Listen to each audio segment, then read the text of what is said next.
You know I probably need an intervention when I'm actually dreaming about Defenders. Today, I'm going to tell you about Bizek, the Helderburg 110.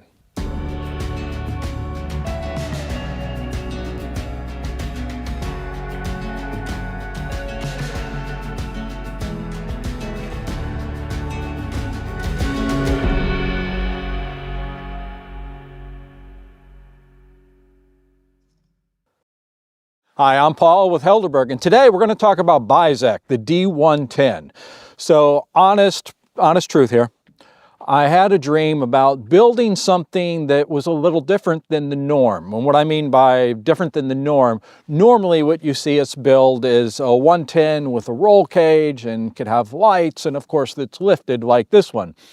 But I think I spent way too much time watching some James Bond, and the thought was, why not create something that you would see in a James Bond movie? But why not create something that would not only be the villain Defender, but it would also be the James Bond and kind of take on an Aston Martin type feel to it?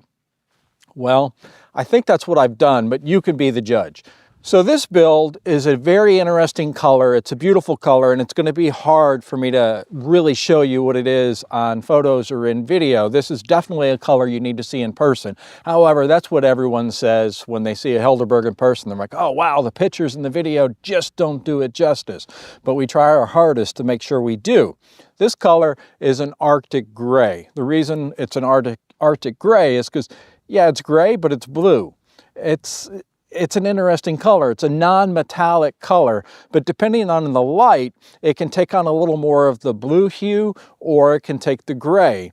And then if it's kind of dark in the evening, it goes very dark. It almost looks like a charcoal. I won't say black, but it gets pretty close. So this 110 is, it's a lot of fun. I've enjoyed driving it, and it's gonna be sad to see it go. So some elements that you'll see on it, for example, the engine. It is a 300 TDI. That's probably one of my favorite engines because it does not have a computer in it. And they just go. They're bulletproof. That's the bottom line. Easily 500,000 miles without anything needing to be done to it. And then I've seen many of these 300 TDIs with 1,000,000 miles on them. So they just go and go. And they're very fuel efficient, 28 to 32 miles per gallon. So I mentioned no roll cage. So I left the roll cage off because the whole idea was, how do I create that sleek look that you would see like with James Bond in an Aston Martin or the villain vehicle? How I got the villain into it, of course, is the lift. Approximately 3 inches of lift on this, has the proper radius arms, it has Fox shocks, it has iBox springs. And then moving back to the motor, oh boy, I'm hopping all around. It does have an enlarged intercooler. It has a VNT turbo. It has a 3-inch stainless steel exhaust system all the way through, and it's been re-geared. So it moves down the highway very nice. Roll cages, I like them, but it was just, this time I said, I'm gonna skip it. But there's something very interesting about the interior in this one, and I think I just need to show you that. You see the exterior, you see how beautiful it is, but let's take a look at the interior now. So I teased you about the interior. Let's just talk about the color first, and I know your eyes are looking all around right now, but it's a biscuit and a black. And the reason that I say biscuit, because that's the best way to describe this color. Let's just say it's a medium beige with a black contrast, and then of course I did the biscuit stitch on the black. So that's beautiful. I mean, it's definitely stunning, but maybe you'll notice something in here, that it's really bright in this cabin, and I'll show you in a minute why. But let's draw your attention to something that you've never seen on a Helderburg before. And it's, I had a client come in and he saw this head unit here, this audio system, and he said, wow, that's the size of an iPad. And I said, in fact, it is. So it's about 11 inches. It's large. But it also has a lot of power backing it. It has multiple speakers. It has an amplifier. It's a great sounding stereo, and multiple cameras too. So yeah, backup camera, but you can also do front camera too. So don't know what you would use the front camera for, but it's there. heated seats, my typical wood steering wheel, and then you'll probably notice a new accent that we're doing now too, as far as the indicators for the heat, the defrost, the fresh air are all done. They're a metal and epoxy, and that's one of the things that I love. I don't like plastic, so anything plastic is wrapped in leather. And a lot of the things you touch, even from like the window cranks, billet aluminum. So I just think it's nice to touch metal whenever you're operating something, especially in a Helderburg. I mean, would you expect anything less? So let's move to the back, because I mentioned a lot of light in the cabin, and I'm going to show you why.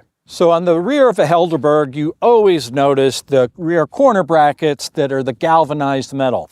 Reason I do that is simply, well, I like it, but I'm also showing you that this complete vehicle, everything was disassembled. The body came off the frame was completely disassembled, and then we built it back piece by piece. So that's why I do this. That's why I don't paint them. And it also just gives a little bit of contrast of color. It's just interesting. That's not something you see on a new Defender or any vehicle on the road. So it's different, and it says bespoke. Notice the bumper. It's not the typical bumper that we've done on a number of them. So this is the rear corner bumper protector system. It's basically a step. It cleans it up versus the typical NAS bumper with the receiver hitch. We can add a receiver hitch on this, but didn't really need one. I just wanted a very clean bumper on the rear. So let's take a look on the inside now. And it's going to be a little different than what you've normally seen. Probably the first thing you're noticing is the custom mahogany Helderburg floor that we've done, and then the mahogany side tracks, and then the center-facing benches. So gives it a really warm feel. The other thing you'll probably notice is just, again, how much light is happening. And that's because of the massive panoramic roof that's here. It doesn't open, but it definitely creates a lot of light in the cabin and just gives it an extra touch. It lightens up the cabin, but it gives you the opportunity to go with a dark interior, a dark headliner, so it creates that mood. Talking about mood, this is a first for us. We have LED accent lighting. Basically what we're doing is we're lighting the headliner with a warm color LED lighting. You can really see it at night. It's not real bright in the day. It's actually hard to see during the day. But at night, it definitely gives that mood. LED lighting is also under the mahogany wood strips, which runs down the side of the wheel wells. And then we also have a mahogany wood strip that's running in the second row. LED lighting under that also. And then that big iPad screen that I mentioned earlier, that's over 11 inches. It also has LED lighting behind it. So this is a first, and I'm sure it won't be a last, because it definitely evokes a mood.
All right, so we're going to go for a test drive, but before I take off, let me kind of tell you a couple things.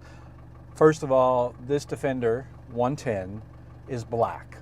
So it brings back some really good memories. It reminds me, kind of, just because it's black, reminds me of the second Defender that I ever had.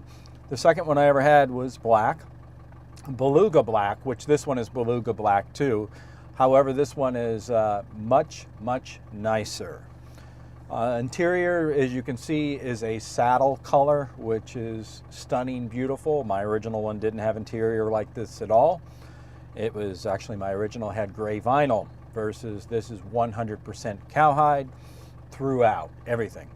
And again, I already said it's beluga black, but what's different on this one is the roof is a chorus gray metallic, which gives it a very nice, custom, bespoke feeling to it, that it's subtle, that you don't really notice it unless you're really looking. There's something really different about this one than any other Helderburg we've built, except for one other, and it has an automatic transmission. And we just don't do automatics that often. We've done it one other time, and reason being is that Land Rover didn't ever offer an automatic transmission in the RODW model, or ROW model, I mean, rest of world. And North American spec, they offered an automatic transmission, but however, you didn't get the very dependable 300 TDI, which is the turbo diesel engine. Instead, you've got an Oldsmobile engine that Oldsmobile abandoned in 1963, which is a petrol engine, and you got an automatic transmission that was a GM transmission with an Oldsmobile motor, which is GM. And but this one is a custom fabrication automatic transmission, and it's different. It's actually enjoyable, but it's not something that we do often, just because the amount of hours that it takes and sourcing parts. But let's go for a drive so you can kind of experience it and see what it's like. And the name of this one is Acrux, which you can see on helderburg.com, Acrux, A-C-R-U-X. And it is available today. It's available for sale, and it's here in Sharon Springs, New York. I've only put 53 miles on it. It's a complete frame-up, nut and bolt restoration. New engine, new transmission, new transfer case, new differentials, new prop shafts, new doors, new fenders, new hood, new glass, new seals, new switches, new wiring harness. Everything on it is new. This is a 100% new 1996 300 TDI D110 named Acrux. So let's go for a drive. That's weird, just stepping on the brake and putting it in drive.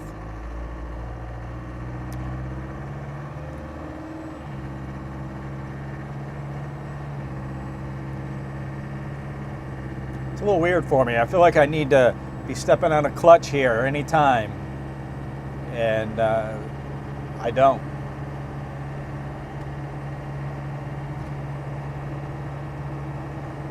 So this one does have a Bilstein suspension under it, polyurethane bushings, progressive coil springs. It's comfortable. The seats are comfortable. It's got the noise dampening, deadening in it, of course.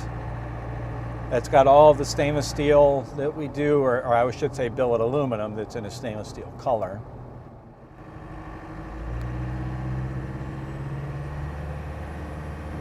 And no changing gears, which is hard for me to keep in mind. That I just have to step on the accelerator. So again, it's an automatic transmission, and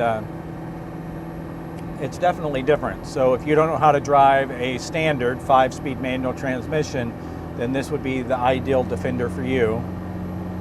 Or if you need a daily driver where you're in stop and go traffic nonstop, then this would be the perfect Defender for you also, because you could have a donut in one hand and a coffee in the other and drive with your knee. Not saying you should do that, but if you are one of those.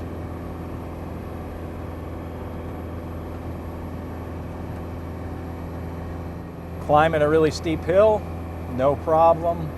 That VNT turbo kicks in, the larger intercooler.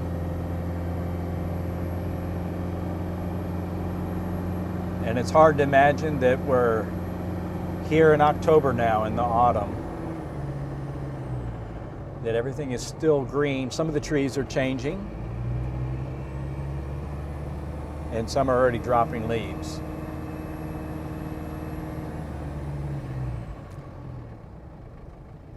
This one does have the Helderburg Performance brakes on it, which is a custom fabricated brake with cross-drilled rotors. More specifically, they're the big red caliper. So you have 6 pistons in the front, so additional stopping power, 4 pistons in the rear. The rotors are a larger rotor, cross-drilled. It does have the Con wheels, which are a premium wheel. It has the Cooper STT tires on it, which is pretty much an off-road type tire, but they're great for the street too. They're not very noisy. They're an all-around good tire. So just kind of coasting right now, you really don't hear a lot of noise out of them. But if you were to go to the BF Goodrich KO2, it would be much quieter, but you lose that look.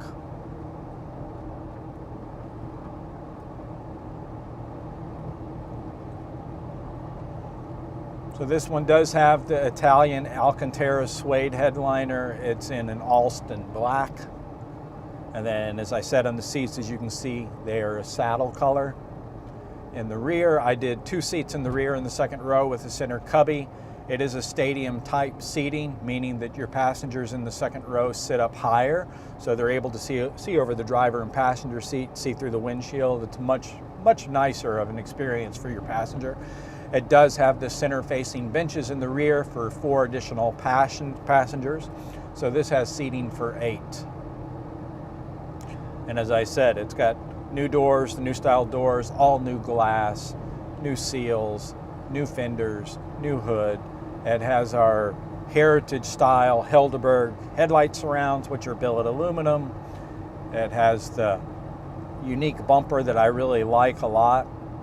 And then it has the bump out in the center with the grille that is handmade in Germany that is actually metal.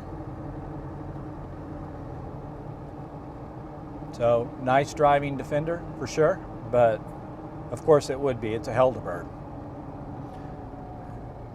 If you want more videos on it, there's more videos on helderburg.com. If you want more pictures, also on the website too.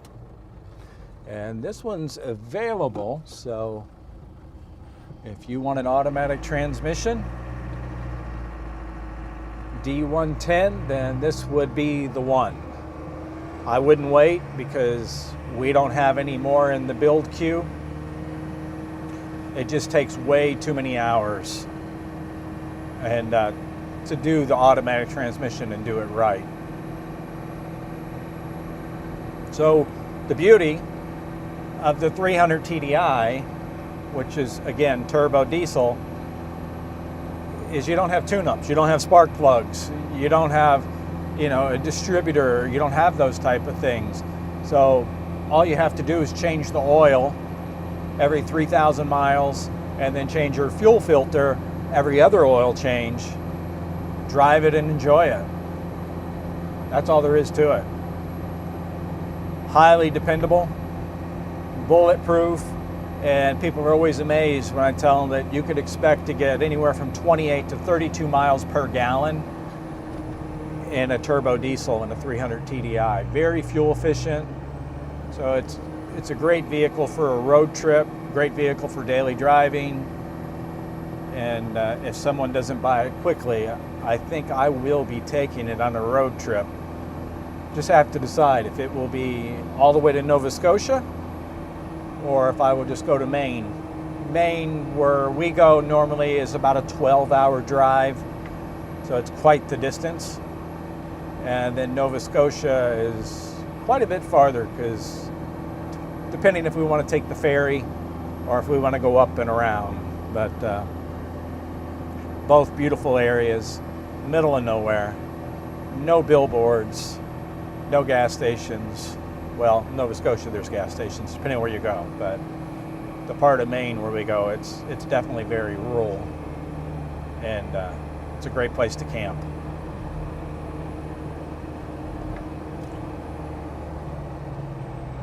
All right, so that's it. A Crew, A-C-R-U-X, the D110 by Helderburg in Beluga Black with a chorus gray roof, and has all of the performance options: VNT turbo, performance exhaust, performance head cylinder, or cylinder head, It's a beautiful truck. It's available now, and an automatic transmission. So you have to ask yourself, are you a D90 or a D110 fan? Well, today we're going to talk about Dieter, the D110 by Helderburg.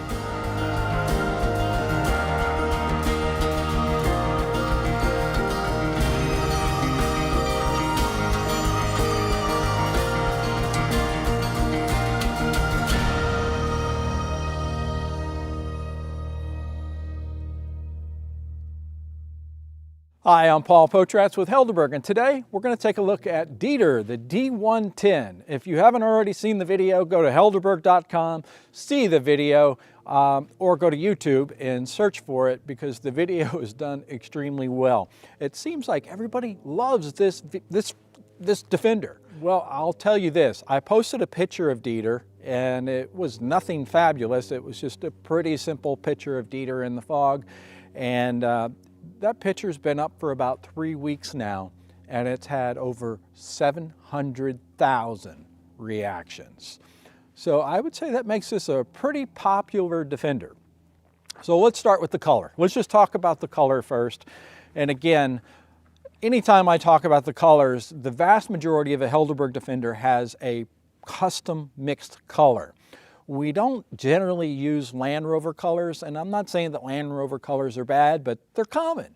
And if you're building a custom Defender, you should have a custom color, a color that really speaks to you, a color that really makes you smile. And that was the case for Amy and Steven. We built this for a couple in Florida, and we talked a lot about color, and we moved all around. Originally, Amy was wanting a burgundy that's also a beautiful color. But I suggested this color, and I even suggested a red interior. Well, I didn't get her to do the red interior, even though she was really close, but we'll get into the interior. So we went with this color, and you have to ask, is it gray? Is it green? What color is it? And this is a color you definitely have to see in person. So I'm going to call it a sand green gray, non-metallic. Don't really have a name for it, need to work on a name for it, but it's a beautiful color in the sense that it has kind of a military feel, but it also has a very elegant feel, and it's not metallic. So I'm going to point that out. One of the things you probably notice is we have the hand-cut louvers on top of the bonnet here. So our guy in the shop, he has an unreal talent, and he hand cuts the louvers in the bonnet. They serve no purpose other than they look good, and that was really us representing Jaguar, the way Jaguar used to be, like an XK120, XK140 or something like that, or a Bugatti. So it's just really a design cue. So this one is around 3 inches of lift, does have the roll cage, has the Helderburg headlight surrounds with the headlights that I always like to do. It has the bumper that I love, and then it has the bump out, the aircon unit. It is a 300 TDI with a VNT turbo, 3-inch stainless steel exhaust all the way through, a really large intercooler, and it has a custom injection pump, and it also has a custom cylinder head. This truck moves, and it also sounds great. So around 3 inches of lift. It does have the custom Helderburg brakes, 6-piston in the front, 4-piston in the rear with a cross-drilled rotor. It has the proper radius arms, the proper prop shaft, heavy-duty 5-speed manual transmission, and a transfer case that's heavy-duty too. So let's move into the interior because that's where it gets really interesting. The interior speaks luxury. The interior is like an English library. It's like a cigar bar. Just the smell of it. I mean, the leather smell is unreal. But let's talk about the colors. It's a black with a saddle brown, and it just looks very luxurious. You'll notice the two-tone, and then of course I reversed the stitching on the black, so it has a nice contrast, and it does have the Helderburg logo on the headrest, as you would expect on any Helderburg. Wood steering wheel, like I normally do. And then as you look across the dash, I did a combination between the black and the saddle brown, so it does a really nice, let's just say, contrast and play on each other. It does have the Apple CarPlay, as everything does. This is the 7-inch screen with the Smith clock, heated seats, 5-speed manual transmission. There's a trick when you do the interiors darker like this, if you like a lot of light in the cabin. And that trick is panoramic roofs. So if you've seen the review on Bizek where I had one panoramic roof, well, in Dieter, we did 2 panoramic roofs. So additional glass, which really lights up everything in here. But let's take a look at the back. You'll notice that we did something a little different in the second row than what we did on Bizek and what we do on a number of them, and there's a reason for that. Normally what you would see in a Helderburg and a 110 is you would see 2 seats in the rear in the second row and then a center cubby. But Amy has children, more children than 2, so therefore we did 3 seats in the second row, plus you have the 2 center-facing bench seats. But with this center seat, you have the ability to just move it where it comes down and then you open up this area here. Gives you additional storage. It also lets you see out the back or see what the kids are doing in the back. In my case, I will tell you that in any of my 110s, when I have a couple that visits or 2 couples that visit and we go out to dinner, they generally do not want to sit in the second row. I kid you not. They want to sit in the cargo area because it makes them smile and it makes them feel young again. So that's a beautiful thing about this, that if you got it up, you can't see what kind of crazy antics they're up to, but you can bring it down and now you can join the conversation. So three seats versus 2 seats and a center console. Now let's go to the very rear. And again, you see all the light coming down? I love these panoramic roofs, even though it takes additional fabrication because that's a lot of weight on the roof right now. So starting with the rear cargo door, the inside is covered with leather and you see the contrast stitching that matches the saddle brown interior. And then if we move to the inside, you're going to see something different too than what we normally do. So I got so excited talking about the cargo area and I called it center-facing benches. But in this case, we don't actually have center-facing benches. We have center-facing buckets. It's a bigger seat. It gives your tush a little more room, and then the back is also taller too. But we have 4 of them, and they also have 4 seat belts.